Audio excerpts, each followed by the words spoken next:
पक्षांनी द्यावा. आणि माझं म्हणणं आहे दूध का दूध पाणी तर पण पाणी का प्रसादजी पाणी त्याचबरोबर होण्याचे. हे एक सर्वमान्य गोष्ट असते की पक्षाचं सुद्धा एक फंडिंग असतं प्रवासासाठी नेत्यांच्या माफ करा.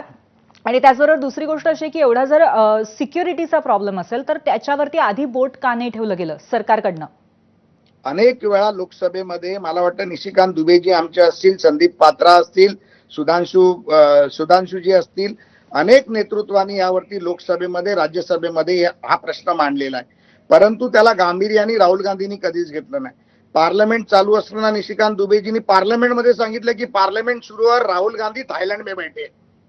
तुम्ही मला सांगा, मनमोहन सिंग सारखे देशाचे जे 9 वर्ष 10 वर्ष पंतप्रधान राहिले, जे काँग्रेसचे नेते राहिले, त्यांच्या शोकसभेला देखील हजर राहू शकत नाही. असं कुठलं लेक्चर राहुल गांधी देतात जे आम्हाला देशामध्ये देऊ शकत नाही? बरं, आमच्या अगदी देशामध्ये थोडक्यात तर राहुल एका गांधीचं वाक्यात लेक्चर ऐकायला प्रसादजी लोक प्लीज आतुर उत्तर आहेत. द्या की आणि आम्ही वाट पाहत कारवाई असतो करणार ते का कधी याच्यावरती? बोलतील. तातडीने याच्यावरती कारवाई होणार का सरकारकडनं? याच्यावरती कारवाई झाली पाहिजे. मी काय पार्लमेंटचा सदस्य नाही, पण एक विधान परिषदेचा प्रतोद म्हणून, मुख्य प्रतोद म्हणून, या राज्याचा एक भाजपाचा नेतृत्व कार्यकर्ता म्हणून माझी इच्छा आहे की यामध्ये कारवाई झाली पाहिजे, चौकशी झाली पाहिजे, दूध का दूध पाणी का पाणी जनतेसमोर आलं पाहिजे.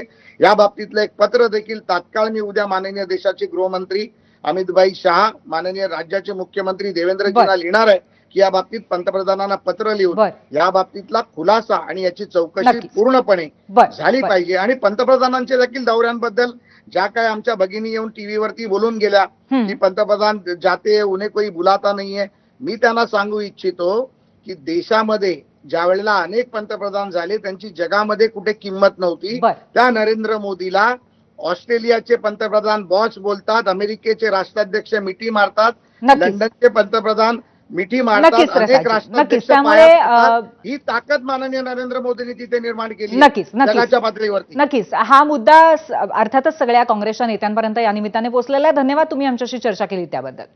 धन्यवाद. आणि आता आपल्या सोबत आहेत